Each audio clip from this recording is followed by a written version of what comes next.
car shores, this is currently the smallest car, not SUV, but car in the AMG family. And I'm not talking about those warmed over AMGs like the 43s and the 53s, and in this case, the 35. No, I mean the red-blooded, fire-breathing, performance above everything else AMG models.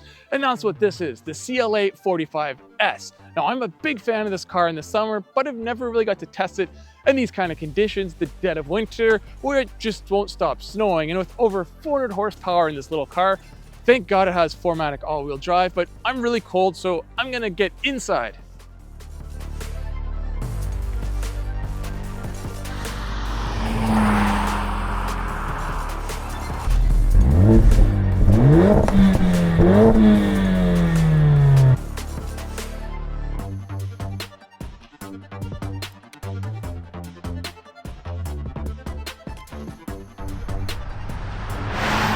So as I mentioned, this car has over 400 horsepower, 416 to be exact, and there's also 369 pound-feet of torque.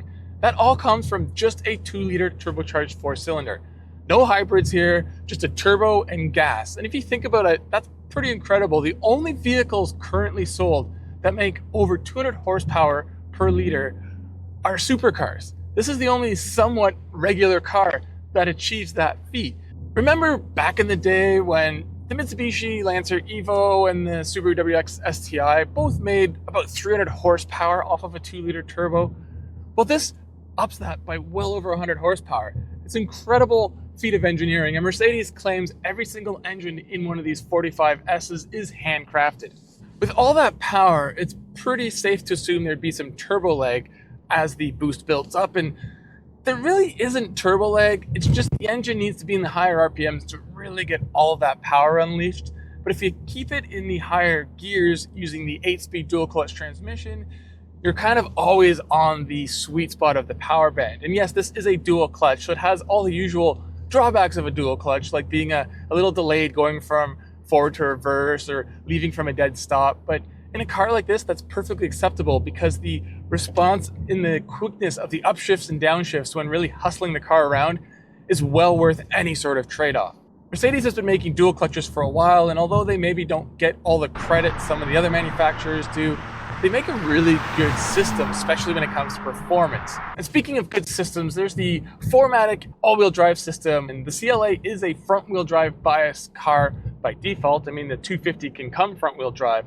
So usually that means the all-wheel drive system isn't as good at sending enough power to the rear wheels. Well, in this vehicle, depending on drive mode, it can actually have a rear-wheel drive bias in the sense of how much power is transferred. And of course, using the center differential and traction control and ABS and all those things, it's possible to send power to whatever wheel needs it the most, even a singular outside wheel while cornering, which helps this thing hustle around corners.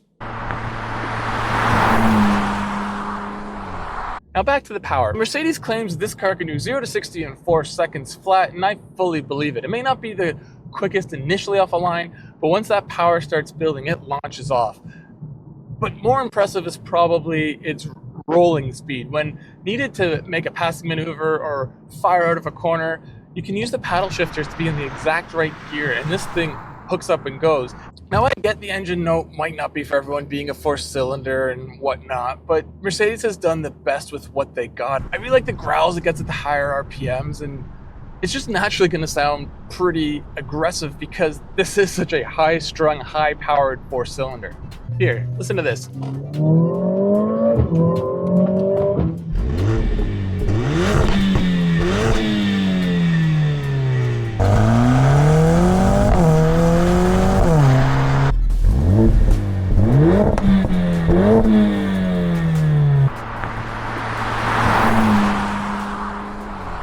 Downshifts, they're also very quick and can be very loud.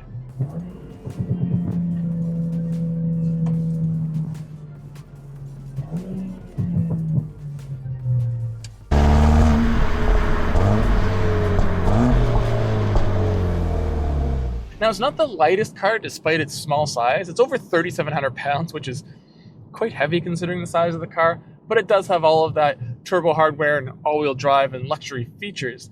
And you know what? The way things are today, A lot of these luxury performance cars are just heavy. Look at the M2 and the M5 and some of Mercedes' other AMG models. The CLA does a good job hiding the weight when it comes to handling as well. This is currently on winter rubber because it is winter, and I'll get to snow driving in a second. But with the 255 wide tires all around, it provides plenty of grip, and the car is more neutral when hustling it through corners wet or dry than I was expecting, and a lot of that's a testament to the all-wheel drive system, as well as all the electronic gadgets that help it rotate through corners. It's not as noticeable nor hustles the back end around quite the same as, say, Acura's super handling all-wheel drive, but if someone got in this car and didn't know which way the engine was pointing and what wheels got the majority of the power, they probably wouldn't know. The steering's pretty good too. It's nicely weighted and quick to respond. I don't have a ton of feel through it, but I blame the soft, squishy winter tires for that more than Mercedes' actual engineering. That said, it's easy to make this car hang on in corners when wanted. Maybe things are felt a little different towards the maximum grip levels, but like I said, this is winter, and a lot of the time I had this car, it was snowing and the roads were covered in snow, so I didn't really get to test that. But what I did get to test was its winter driving abilities, and despite its low ground clearance, this car proves to be quite good in the snow.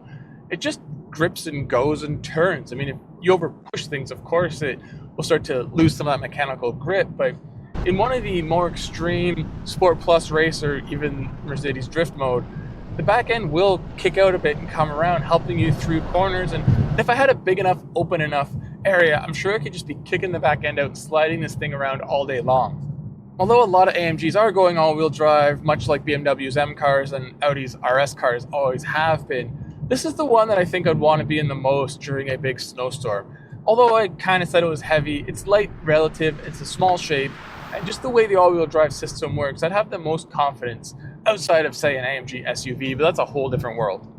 The brakes, there's good pedal feel, and as soon as you get on them, it just keeps your foot steady. There's no sort of squish down the harder you push.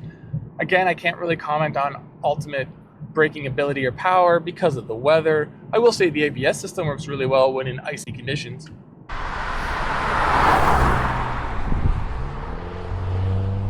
So Mercedes has always called the CLA a coupe.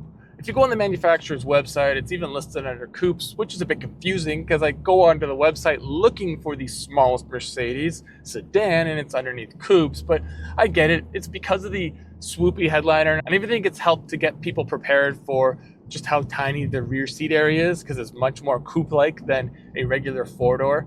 This is a very form over function when it comes to the exterior style, and it hasn't changed dramatically since it first came out.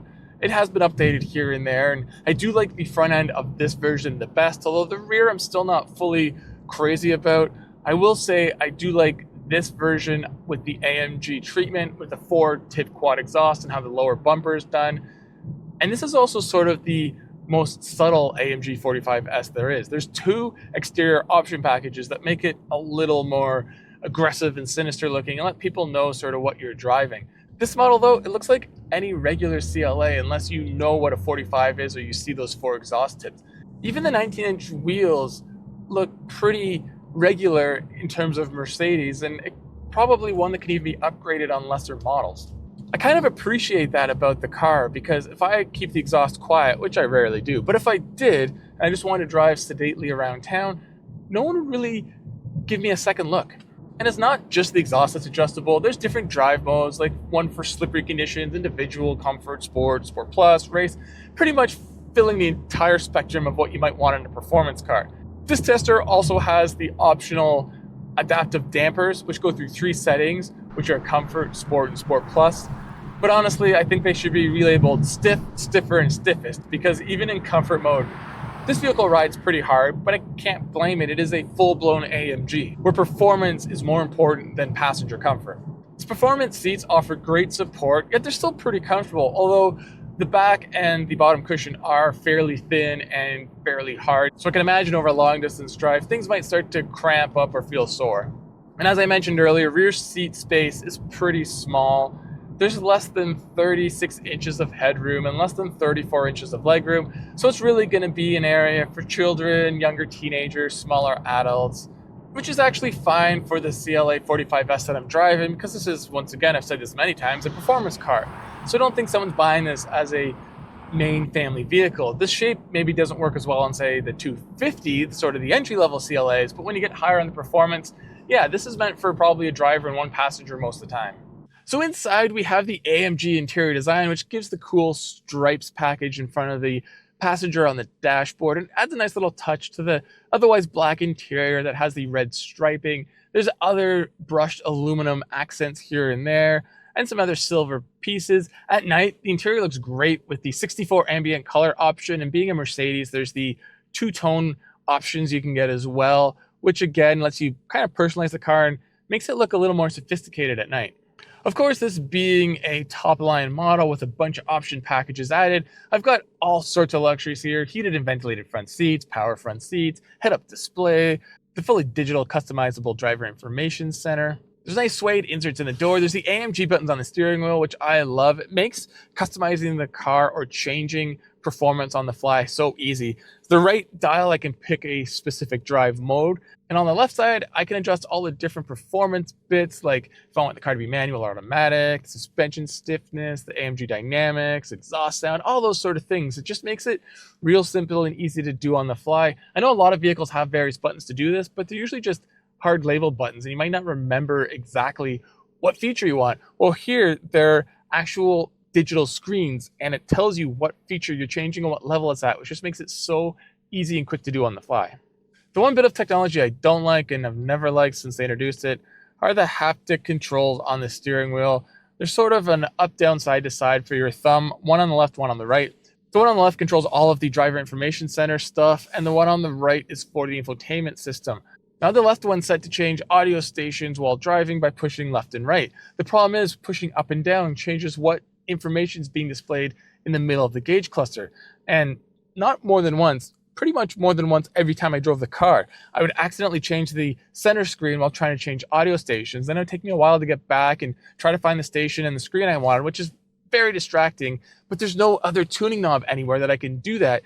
So I just wish Mercedes would stop being so smart with their technology and maybe like bring back some basic things. There's a volume roller in the middle here. Like, it'd be nice to have maybe a tuning knob or an action dial or something, sort of like the vehicle used to have.